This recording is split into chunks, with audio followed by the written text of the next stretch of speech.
আসসালামু আলাইকুম। আশা করি সবাই ভালো আছেন, আমরাও ভালো আছি। মিঠু কিচেনে আবার একটি নতুন রেসিপি নিয়ে চলে আসলাম।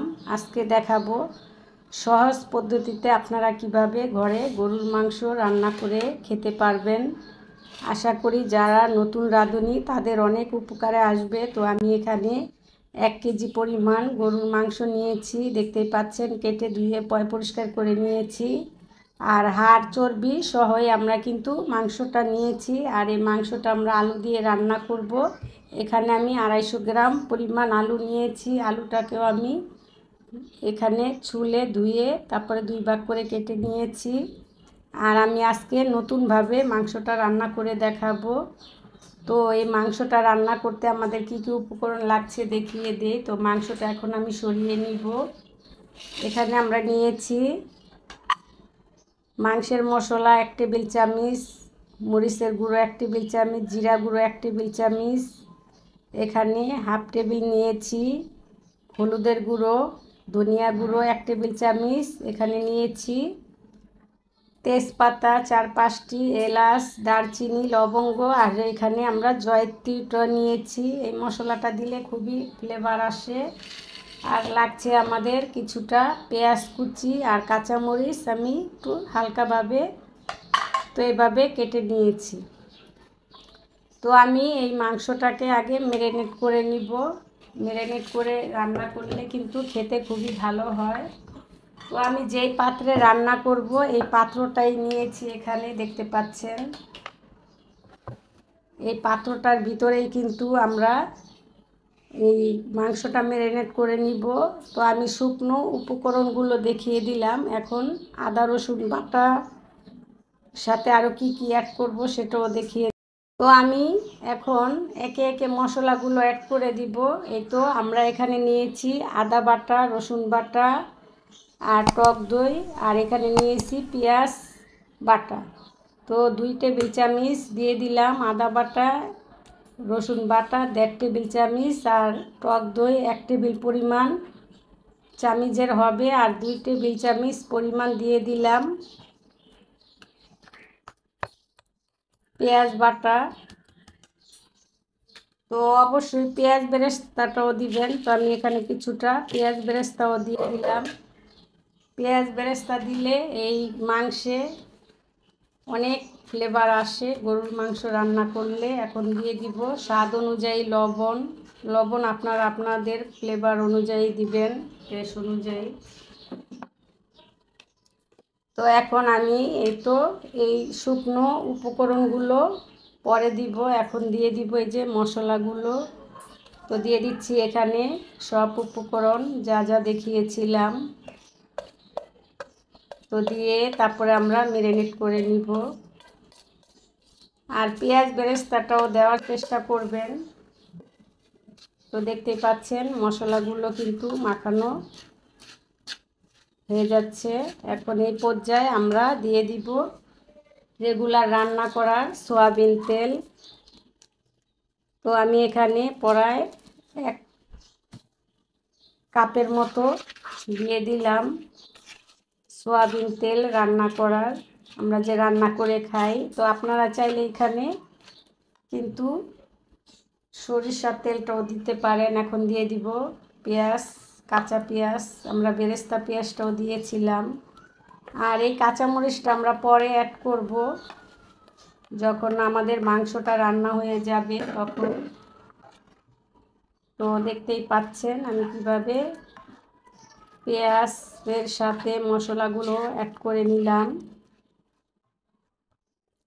তো এই পদ্ধতিতে যদি আপনারা গরুর মাংস রান্না করেন খেতে খুবই ভালো লাগবে। তো আমি এই মাংসগুলো এখন এখানে ঢেলে দিব। আর আলুগুলোকে আমি এখন সরিয়ে নিব, কারণ আলুগুলো আমরা মাংস যখন সিদ্ধ হয়ে আসবে তখন দিব। তো আপনারা একত্রে আবার আলুটা মিক্স করতে যাবেন না, কারণ গরুর গোশতটা সিদ্ধ হতে একটু সময় লাগে। তো আমাদের গোশতটা আমরা মশলার ভিতরে ঢেলে দিলাম। এখন এভাবে ম্যারিনেট করে নিব। তো আমি এখানে 1 কেজি পরিমাণ গরুর গোশত নিয়েছি, আপনারা চাইলে আর একটু বেশি পরিমাণ নিতে পারেন। তো ম্যারিনেট করে আমি প্রায় 20 মিনিটের মতো রেখে দিব, যাতে এই মাংসের গায়ে আমরা যেই মশলাগুলো অ্যাড করেছি সম্পূর্ণ মশলাই আমাদের ঢুকতে পারে। তো আমাদের এই গরুর গোশতটা কিন্তু মাখানো হয়ে গিয়েছে মশলা দিয়ে, দেখতেই পাচ্ছেন আমি কিভাবে মেখে নিলাম। আপনারা চাইলে হাত দিয়েও করে নিতে পারেন। তো আমি এখানে চামচের সাহায্যে কিন্তু মেখে নিয়েছি। তো এখন আমরা দিয়ে দিব এলাচ, দারচিনি, আস্ত যে মশলাগুলো নিয়েছি সেটাও অ্যাড করব। এই তো এখন বাকি মশলাগুলো আমরা দিয়ে দিলাম।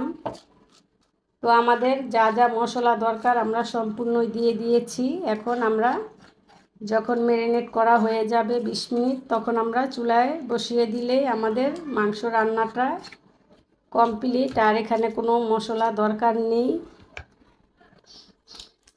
তো আমি ফিরে আসছি ম্যারিনেট হয়ে যাওয়ার পরে 20 মিনিট পর। আসলাম 20 মিনিট পর। 20 মিনিটের জন্য যে আমরা মাংসটাকে ম্যারিনেট করে ঢেকে রেখে দিয়েছিলাম, এখন ঢাকনাটা খুলে নিব। তো দেখতেই পাচ্ছেন আমাদের মাংসটা কিন্তু ম্যারিনেট হয়ে গিয়েছে। এখন আমরা সরাসরি চুলায় চলে যাব এই মাংসটাকে রান্না করার জন্য। তো চলুন আমরা চুলায় চলে যাই, মাংসটা রান্না বসিয়ে দেই। আমাদের ম্যারিনেট করা গরুর গোশতটাকে আমরা রান্না বসিয়ে দিয়েছি চুলায়। তো এখন আমি ঢেকেও দিব ঢাকনা দিয়ে। তো যখন বলক চলে আসবে তখন আবার ঢাকনাটা উঠিয়ে লাড়াচাড়া দিয়ে নিব। তো এভাবে ম্যারিনেট করে 20 মিনিটের মতো পরে রান্নাটা বসিয়ে দিবেন। তো আমরা যে মাংসটা রান্নাটা বসিয়ে দিয়েছিলাম, দেখতেই পাচ্ছেন মাংসটা কিন্তু সিদ্ধ হয়ে পানি চলে এসেছে। তো আমি এখানে কোনো পানি দেইনি, আমাদের মাংস গা থেকে কিন্তু পানি উঠে গিয়েছে। এখন লাড়াচাড়া দিয়ে আমি আবারও ঢেকে দিব 10 মিনিটের জন্য। এই মাংসের পানি দিয়েই 10 মিনিট কষিয়ে নিলে কিন্তু হয়ে যাবে। আর এই কষানো পানিতে কিন্তু হালকা সিদ্ধ হয়ে যাবে। যখন এই পানিটা মাখো মাখো হয়ে যাবে তখন আমি পানি অ্যাড করব। এখন আমরা এই মাংস রান্না করব এই মাংসের গা থেকে যেই পানিটা উঠেছে এই পানিটা দিয়েই। তো আমি আবারও ঢেকে দিব 10 মিনিটের জন্য। ফিরে আসবো 10 মিনিট পর। তো ফিরে আসলাম আরও 10 মিনিট পর। তো ঢাকনাটা এখন খুলে নিব। তো দেখতেই পাচ্ছেন আমাদের গরুর মাংসটা কিন্তু কষে গিয়েছে মাংসের পানি দিয়েই। এখন আমরা এর সাথে আলু অ্যাড করব। আলুটা দিয়ে একটু ভালো করে নাড়াচাড়া দিয়ে কষিয়ে নিতে হবে। কষিয়ে নিয়ে তারপরে পানিটা অ্যাড করব। তো আমি মাংসটা হালকা ঝোল করব, সেজন্য পানির পরিমাণটাও কতটুকু দিব সেটাও বলে দিব।